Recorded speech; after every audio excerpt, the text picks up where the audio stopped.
good to see you. Welcome to my channel, AB7 Trader. How can I help you? Gusto niyo bang matuto about stock market, technical analysis, tips and strategies? So, don't forget to subscribe my channel, then click the notification bell dahil every week nag-upload tayo ng 3 minimum videos about stock market.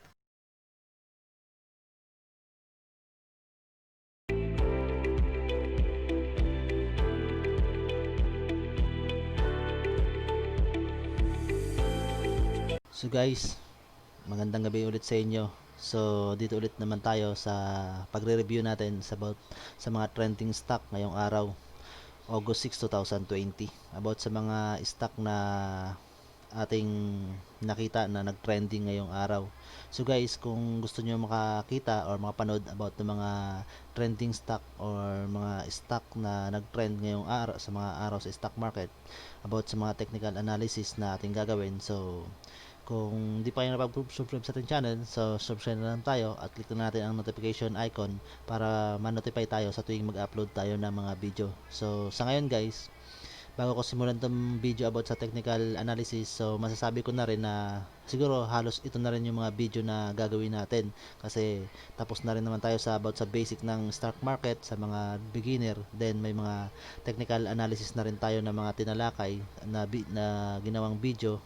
So, possible na gawan natin mga technical analysis about sa mga stock sa stock market at kadalasan siguro about na lang dito sa mga nagtre-trend na mga stock on mga may possible pa tayo na magkaroon ng profit or makahabol pa tayo to gain ng profit. So guys, ngayong araw halos wala namang nagbago sa stock na nagtrend maliban sa dalawa na pumalit dito sa kay BDO at saka kay Holcim. So ang pumalit diyan ay si IDC o Ital Pinas Development Corporation, JFC sa Jollibee Food Corporation. So ang mga dito na mga stock is common na rin kahapon. So itong CEGI, Alliance Global, Apex dito, FNI Tech, Nickel. So ang tanong na lang dito guys is ano ba ang galaw nito bukas? So ngayon guys, simulan na natin ang ating technical analysis about sa mga stock na to. So guys, dito na ulit tayo sa ating Instagram. So sa Instagram dito ko ginagawa yung pagre-review ng mga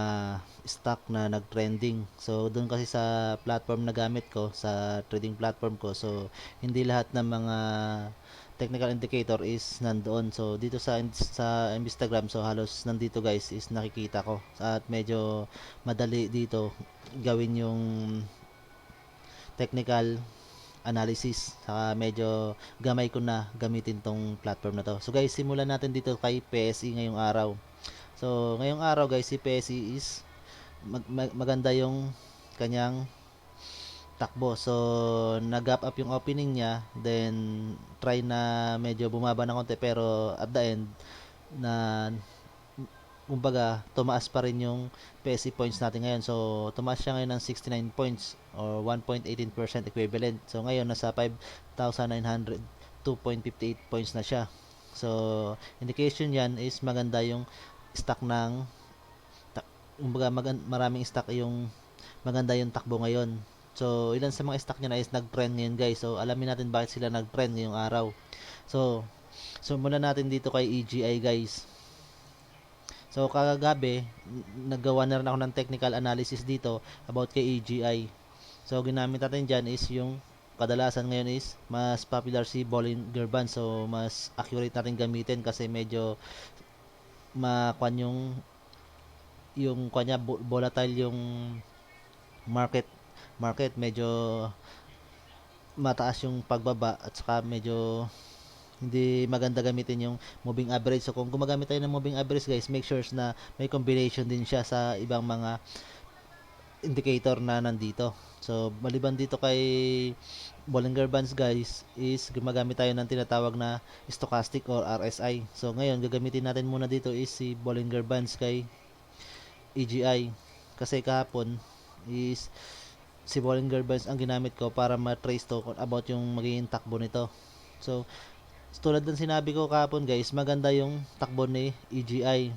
So, at nagkaroon medyo kahapon pa lang talaga is downtrend na siya, pero nagtry kasi siya na yung price niya is ma-maintain niya sana sa uptrend, pero at the end mas mababa pa rin ang kanyang closing time kahapon compare doon nung Tuesday. So ngayon din guys, nag-try din siya ngayon ng opening. So halos magpantay sana yung opening niya nung Tuesday at saka ngayong Thursday.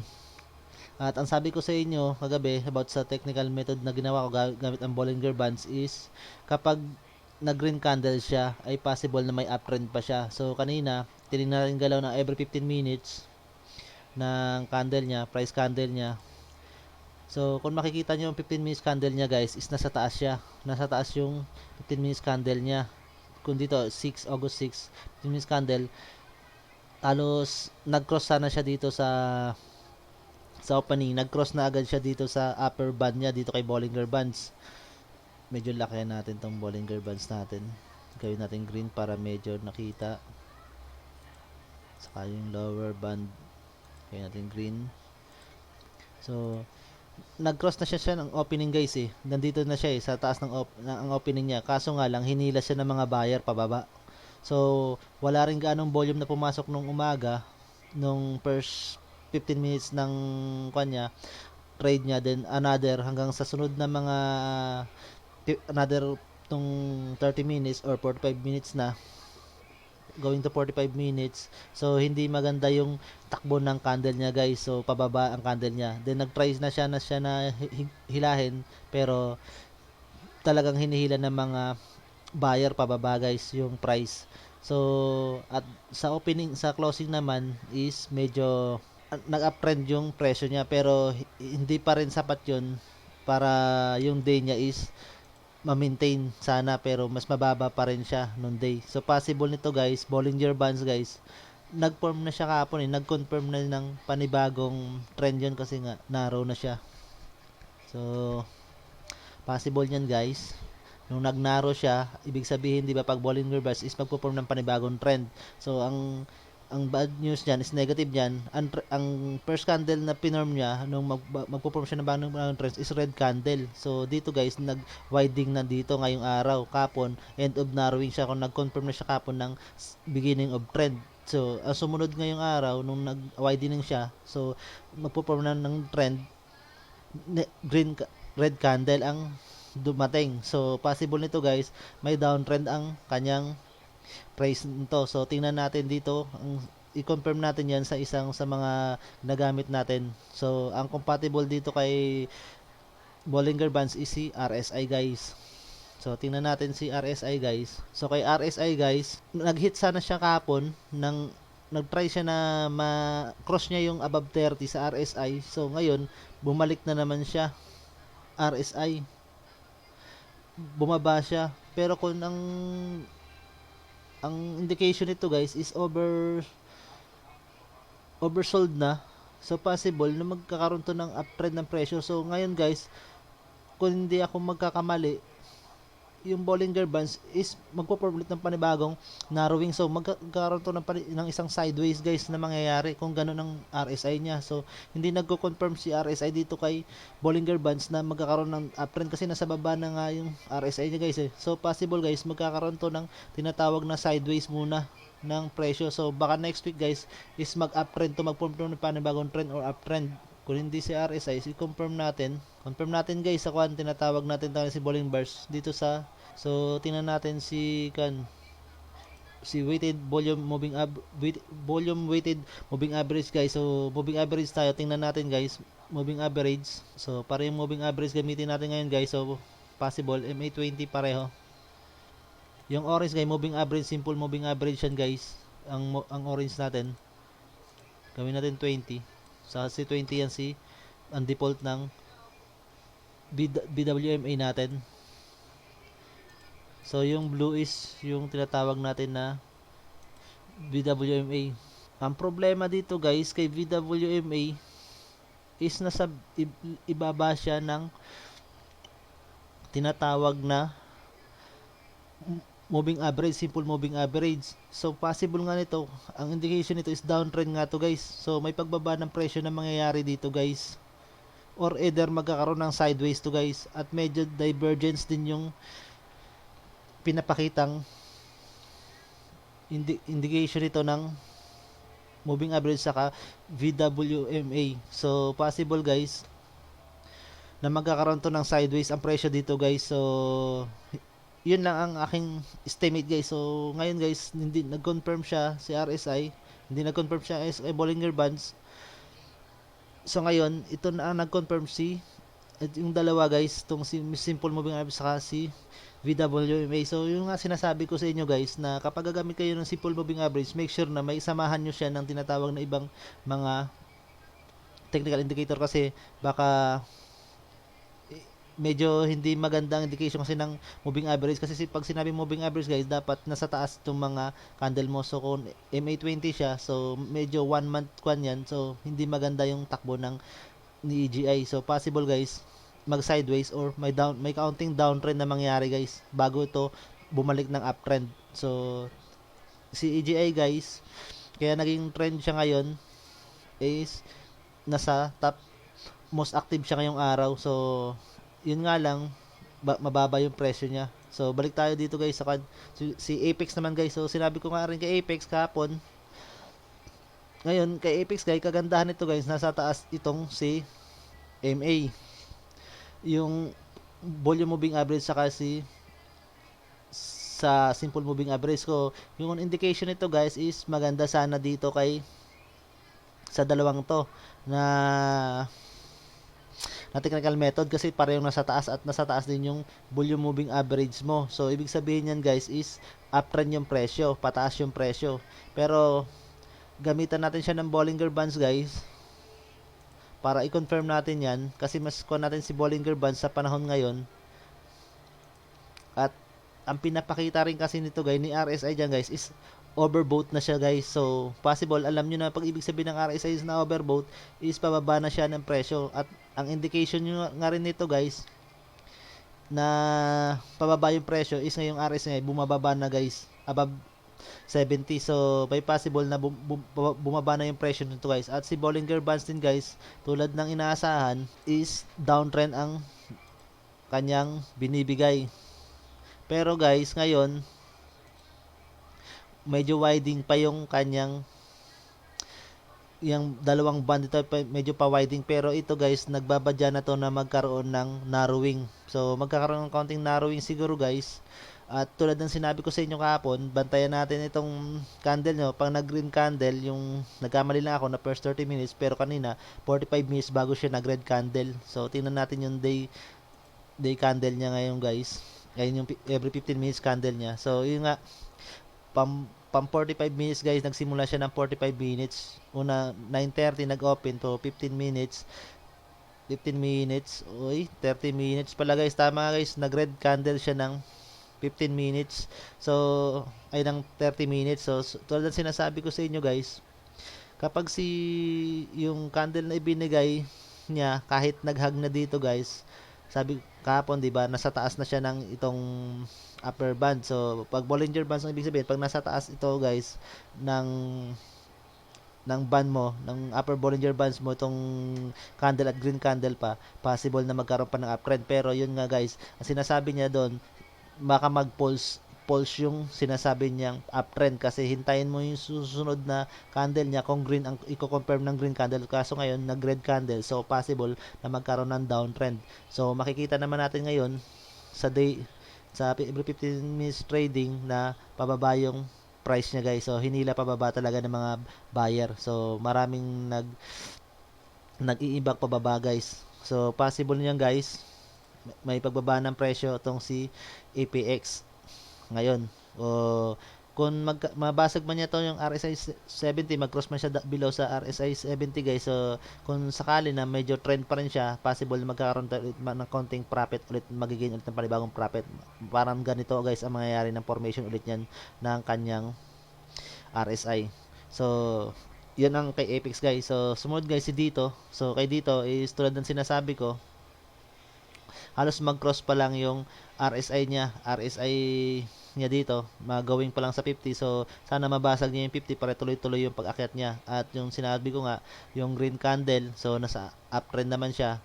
Sinubukan niya na mag-cross kanina guys. So bukas mag-cross na siya or tuluyan siya magkaroon ng gap up ng opening niya guys dito sa sa simple moving average guys, itong sa gitna na red candle guys ng Bollinger ay red line o graph na ito ng Bollinger Bands, ay ito yung tinatawag na simple moving average. So compatible din gamitin itong si Bollinger Bands saka si moving average or si VWMA para makita natin yung trend, kasi si VWMA guys ay si Bollinger Bands, dalawa ang binibigay nito na indication, isang trend at isang kung yung presyo. So ngayon guys, nakikita natin yung green candle, so possible pag nag-cross bukas dito at mag-green candle, so malamang tuloy-tuloy to, at itong si RSI niya is mag-cross dito kay 50 or mag-meet man lamang kahit 50, kahit going 50 man lang siya above 50, is possible na magkaroon pa ng tuloy-tuloy na pagtaas ng presyo. Yun ang possible natin kay dito. So baka may profit pa tayo na kwan dito kay dito guys, ma-gain. So kay FNI guys, tulad kapon, nag-gap up yung opening niya sana. Ang kagandahan natin dito kay FNI guys is itong si kanya, yung RSI niya is above 60 guys. So kung above 60 at going to 70 guys, so may possible pa to na magkaroon ng uptrend at hindi pa naman siya overbought na tinatawag yung RSI niya. So dagdagan pa natin ng isang indicator to guys, si stochastic. So alam niyo naman siguro to guys yung mga indicator gamitin, di ba? So kasi may video man ako tinalakay ko, o medyo kung matatagal na talaga kayong trader, possible na napag-aralan niyo na to guys, ang mga indicator na to, at alam niyo na rin gamitin. So yun nga guys, ang kwan naman dito kay FNI guys, halos nag-opening siya, trinay niya na tumaas yung presyo na mag-hug pa rin dito kay upper Bollinger Bands mo, sa upper band ng Bollinger Bands mo, nag-hug pa naman siya. So ang confirmation to is mag green candle, pero pag nag red candle to bukas guys, tuloy-tuloy na rin yung pagbagsak nito, at itong ay tuloy-tuloy o may pagbagsak na mangyayari guys, pagbaba ng presyo, hindi para tuloy-tuloy, pasensya na, kuan lang pala, baka may downtrend na mangyari guys. At ito naman si RSI guys, flatten siya ngayon. So bukas tingnan natin, kapag going up siya, possible na magkaroon siya ng uptrend o pagtaas ng presyo. At itong pag bumaba siya, so downtrend siya. At itong naman si stochastic niya guys, itong sabi ko nga sa inyo, kapag si fasting trend line niya nasa taas ng slow trend line niya, is may pagtaas ng presyo. Pero ngayon, ang stochastic niya binibigay niya is magko-cross na siya dito kay si fast trend line, ay magko-cross na kay slow trend line, at nandito na rin siya sa tinatawag na overbought na line. So malapit na siya dyan guys, so possible na may pagbaba ng presyo na mangyayari. So itong Bollinger Bands sa stochastic is halos pareho ng sinasabi na magkaroon ng downtrend, pero dito kay RSI guys, so hindi man siya nagko-confirm kasi wala pa naman siya sa tinatawag na overbought natin, pero halos malapit na rin naman yan. So yung presyo nyo guys, baka bumaba bukas, so possible na negative tayo sa FNI guys. So sa EGI, EPX, saka FNI ang negative na natin guys. So dito kanina maganda yung ating indication. So kay IDC bagong trend. So bakit naging trend ngayon si IDC guys? Tingnan natin, kasi either lang naman yan sa uptrend or downtrend. Oy, almost active. So hindi siya pumasok dito. So baka naglabas siya ng panibagong fundamental or report na nangyari. Stock, tingnan natin IDC. So hindi naman siya masasabi natin na mataas yung inangat ng presyo niya. So 0.53% lang, at medyo yung volume niya, yung value niya is 9.99. So medyo malaki yung volume, at siguro dito sa number of trade guys, so medyo maraming trader ang pumasok siguro sa kanya, at medyo dito medyo may baka naglabas to ng tinatawag na fundamental report. So simulan natin guys kay IDC. So kay IDC guys, red candle, so red na rin ng Wednesday, red na rin ngayong Thursday. So naglabas siya ng report guys pala nga, fundamental nga. So tingnan natin yung report niya. So may net income siya positive ng 28.75%. So nagkaroon siya ng earning ng second quarter ng 2020. So kaya nag-trend siya, maraming nag-take ng maraming bumili kasi baka mag-uptrend nga to guys. So tingnan natin ang per 15 minutes candle niya guys, IDC, baka bukas mag-take pa tayo.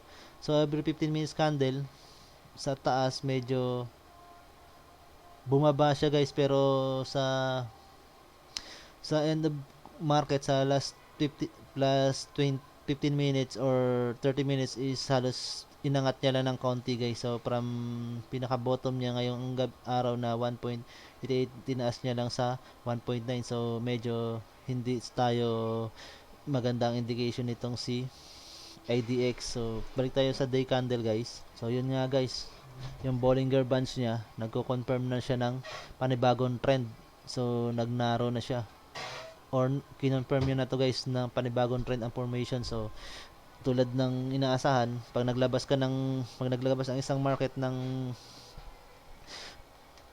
report, panibagong trend ang magpo-form ng candle. So ang indication na nito guys is red candle to guys, si IDC. So possible bukas may downtrend na to guys na mangyayari, kasi kung red candle yan at kung ngayon ang confirmation at red candle yan, so sana bukas green candle to, para yung pag bumuka to guys is magkaroon ng uptrend yung presyo. Pero sa tingin ko is magkakaroon to ng tinatawag na pagbaba ng presyo. At ditong si stochastic niya guys, yung si fasting trend line niya is halos nag-cross na dito kay slow trend line, at si slow trend line is nag-meet na rin niya yung tinatawag na overbought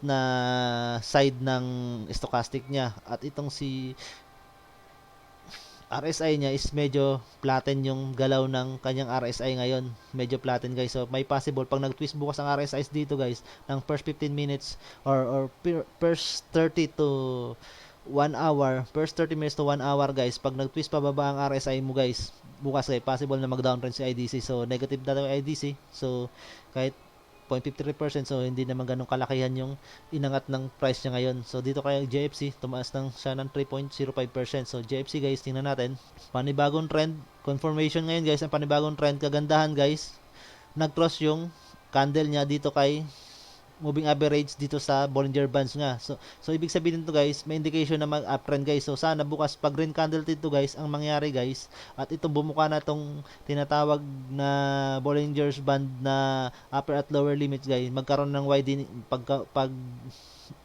divergence away dito kay sa moving average nito at green candle ang indication guys, possible na mangyari itong tinatawag na pagtaas nitong si JFC. So may possible pa to na makapag-take profit ka tayo kay JFC guys. So at ang RSI niya is kabe-break lang ng 50. So possible guys na kung magtuloy-tuloy ang pagtaas nito guys ng presyo, bukas baka makapag-take profit pa tayo. So kahit ang stochastic niya is yung past trend line niya is nag-reach na dito kay stochastic niya. So hindi pa rin indication nito guys is overbought na siya, kasi itong si slow trend line niya nasa ilalim pa siya guys. So wala pang indication kahit bumaba pa yan guys, kung nandito pa naman sa baba itong si slow trend line guys. So may pagtaas pa rin yung presyo guys. So ang i-confirm na natin dito guys kay Jollibee bukas is yung candle niya. So at ang opening niya, so pag dito siya nag-opening after 30 minutes opening niya at pataas yung candle niya at nagkaroon to ng widening guys, ang tinatawag na Bollinger Bands mo. So may panibagong trend. Ito na yung confirmation of trend niya itong ngayon guys. Ayun yung magko-confirm ng uptrend. So kagandahan guys is red ay green candle at nag-cross dito kay moving average. So possible niyan guys may pagtaas pa ng presyo. So may dalawa na tayong prospect bukas guys, si dito at si JFC. So si nickel guys, so tulad ng sinabi ko kagabi, may pagbaba na talaga ng presyo to, kasi gawa nga guys yung RSI niya saka stochastic niya is halos nasa taas na siya guys. At kagahapon nakita ko na rin tong stochastic niya is halos magko-cross na itong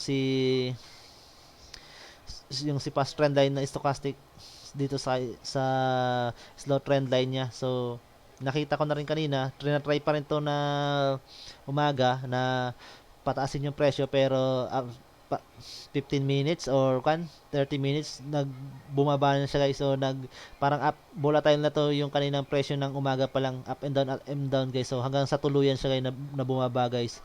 So possible nga si nickel guys may baba ng presyo, pero kung magtuloy-tuloy ang magandang takbo nito guys, bumaba na ng konti to ng RSI bumaba lang ang konti ng ang kanyang RSI sana guys, hindi man bumaba man ng 60, baka possible na magkaroon pa to ng tinatawag na pag-twist o pagbalik ng presyo niya. Pero kasi itong sequence niya guys, itong Bollinger Band, so nagbabadya na rin ng panibagong narrowing, so panibagong trend ang ma-perform. So hindi natin alam yung form ng narrowing niya is pa downtrend or kan. So hintayin natin pag red candle bukas guys, may possible na pagbaba pa to ng presyo hanggang Friday bukas. So may nag-take profit na ngayon. So bukas guys, possible na pagbaba si nickel. So hindi siya magandang, hindi siya profitable bukas sa market si nickel. Itong tatlo guys, so pareho tong na mining guys, so hindi possible atong si EGI Alliance Global. So dito tayo kay, so isama natin si guys, Merrimart.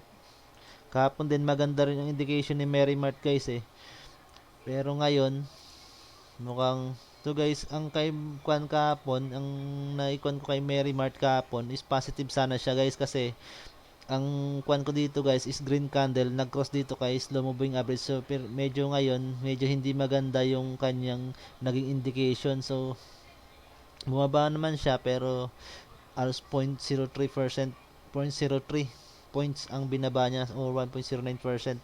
At ang kanyang RSI medyo bumaba na rin kasi stochastic, nag-cross na rin siya dito sa slow trend line.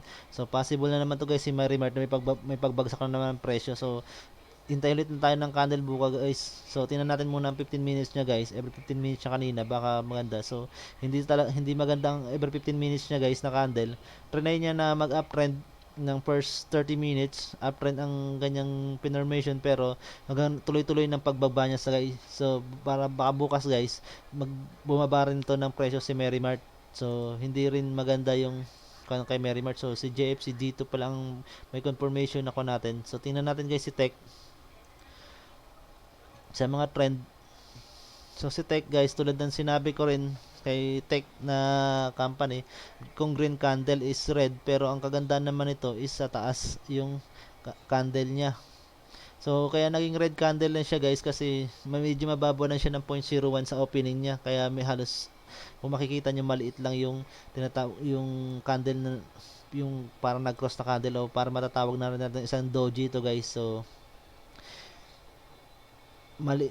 ang kagandahan to guys, bumaba lang sa opening yung kanya, pero halos nag-close na, halos maliit naman ang diferensya sa opening. So possible yan guys si Tech, kung bukas green candle na at mag-cross dito sa kanyang slow moving average dito sa sa simple moving average dito guys, possible na pagtaas at ang kanyang RSI kapag na-cross niya to itong 50. So kahit tumaas ng bukas to guys, so kahit hindi siya mag-cross sa 50 or at mag-green candle to, so sa baka next week magka-take profit tayo dito guys. At ito naman si stochastic niya, nasa taas pa naman yung past trend line niya kay slow trend line, at pataas yung formation ng ginagawa niya. So possible na may pagtaas ng presyo guys. Ang kwan lang ako, may volume, so medyo makwan na ngayon guys, malaki yung nag-iimpok na ng volume. So maraming buyer guys ang compare sa trader ngayong araw. Mas maraming buying trade kaysa sa selling trade. So every 15 minutes candle guys, pababa rin. So pababa, trinay niya na from opening na iangat, pero unti-unting binaba, iangat, baba. So hanggang inangat. So pero last third candle o last 45 minutes, so inaangat niya guys, sinusubukan niya iangat, at possible nito guys na may pagtaas pa ito ng presyo. So bukas guys, ang magdidictate sa atin dito kay Tech is kung may pagtaas ng presyo. So kanina sa napansin ko si kay Tech guys, first hour niya or to 1.5 hours niya is doon ka lang pwede mag-take profit. So ganun din dito kay nickel, ganun nangyari, pero talagang hinila siya ng buyer guys ng so overbought na kasi siya kaya possible na bagsak. So yan ang mga nag-trending ngayon ng mga stock guys. So tingnan naman natin yung ibang stock guys, kahit dalawa guys, tumingin tayo additional lang guys sa mga stock na yun guys. So si MPI piliin natin, so isang magandang company rin, at saka dito sa top gainers Pure Gold nandito si Home. So subukan natin si NPI guys, kung anong indication ng NPI. So, may confirmation ng trend ngayon guys. Naglabas pa yun ng dividend. May confirmation ng trend. Nag-confirm ang trend niya ngayon na trend formation. So, green candle maganda. Ito, pa-cross sa 50 si RSI. At itong si stochastic niya is nasa taas ng tinatawag na yung fasting trend line niya is nasa taas ng slow trend line niya. So, may possible na pagtaas yung PI guys. So, ito yung maganda rin sa mga market. So, kanina, trinay naman niya i-cross yung tinatawag natin na price candle dito kay simple moving average sa tinatawag na Bollinger Bands. So, possible guys na may pagtaas pa nga to guys. So, try niya iangat yung presyo niya. So, possible guys, makapag-take pa tayo baka bukas ng profit dito hanggang sa next week kay tinatawag na MPI. So, isa pa guys, magkuhan pa tayo maliban sa home. So, isa rin sa magandang si home. So, kay home, ganun din. Pero wala pang confirmation yung trend niya guys kasi halos flatten pa yung Bollinger Bands niya. Pero, pasimula pa lang guys eh. So, baka bukas pa ang confirmation nito guys ng pagkaroon ng tinatawag na trend. So, possible pag green candle.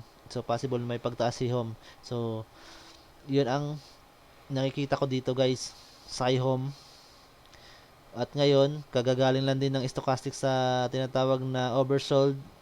So, pa-cross pa lang itong si slow trend line niya at saka kanina nag-cross si fasting trend line niya at nasa taas na siya ng tinatawag na slow trend line. So, possible na may pag-angat at itong si RSI nagbabadya na umangat sa 50, nag-cross na siya sa 40 at going 50 na siya. So, pag nag-cross above 50, so possible na may karoon ng uptrend. At puro uptrend ang confirmation nito guys ng dalawang ito, stochastic saka RSI. So, ito naman, magko-confirm lang to ng panibagong trend formation.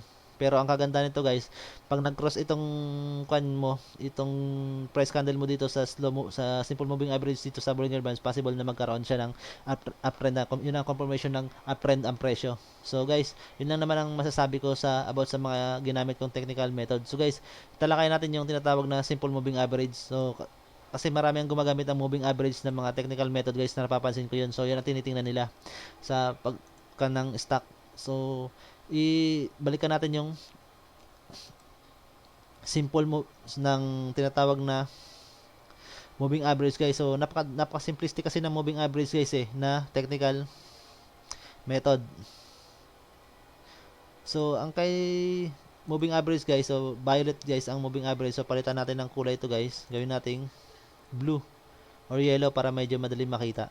At gawin natin ng kadalasan na 20 kasi below 10 is hindi siya advisable, hindi siya maganda tingnan.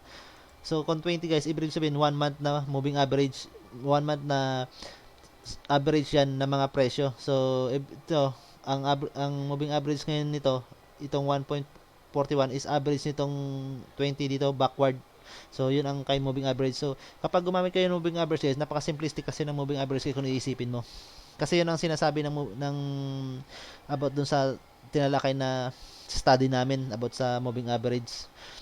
At yun din ang napag-aralan ko. So, pag moving average guys, sabi daw, kapag nasa taas yung price candle mo ng itong graph na to or ng line na napumuto, ibig sabihin may pagtaas yung presyo. Ganun lang kadali kung iisipin. Pero hindi ganun yung guys. Ang gagamitin mo guys, gumamit ka ng isang fasting moving average sa isang simple moving average. So, dalawang moving average ang gagamitin mo ng sabay. Ang isang moving average na gagamitin natin guys is yung tinatawag na yung slow moving average. So kung ang fasting moving average is 20, so ang sunod na slow moving average mo is yung 50 guys, yung pang 2.5 months para yung 2.5 months na pababa guys. Make sure na yung violet na lang para medyo makita guys. Ang ito guys, ang presyo nito is uptrend. Ganon isipin. At ang slow moving average mo is nasa baba dapat ng fasting moving average mo. Kaya dapat ang fasting moving average mo is nasa taas ng slow moving average mo. At isa pa sa mga sinasabi doon, dapat ang price candle niya is nasa taas at kung magkaroon ng uptrend. So ganun ang moving average gamitin guys. So yun nga lang guys, sa ngayon guys, kaya hindi ko sinasabing maganda gamitin ang moving average guys. Kasi kung iisipin mo, talaga nasa taas yung moving average nito guys. Yung price candle ng moving average kasi kung titingnan mo yung mga presyo guys, galing sa pinakamababa guys, pataas.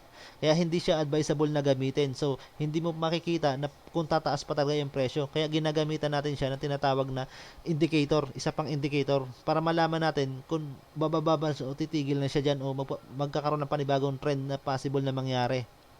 Kaya ginagamitan natin siya ng tinatawag na RSI guy. RSI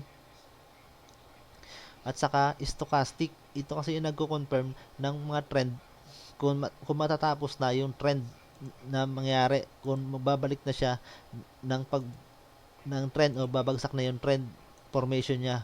So, si RSI guys, sinasabi niya dito kay Apex is pababa talaga siya guys kasi nasa overbought na siya guys eh. So, medyo marami nang nakabili na mga trader. So, wala na nakikitain ng company dyan. So, ganun din dito sa stochastic mo. Medyo maraming trader na ang nakabili rin ng stock. So, possible niyan guys. Siyempre, para kumita si company, ibababa niya yung presyo niyan. So, ang ibang trader niyan, kapag nagkaroon na ng red candle, pababa ng presyo, magkakaroon na siya ng panic na siya. So, magbebenta na siya para na makapag-take profit na siya guys.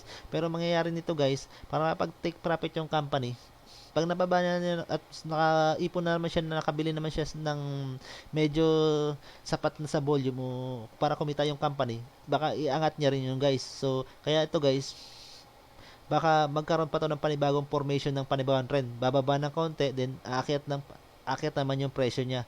So, yun ang tinatawag ko na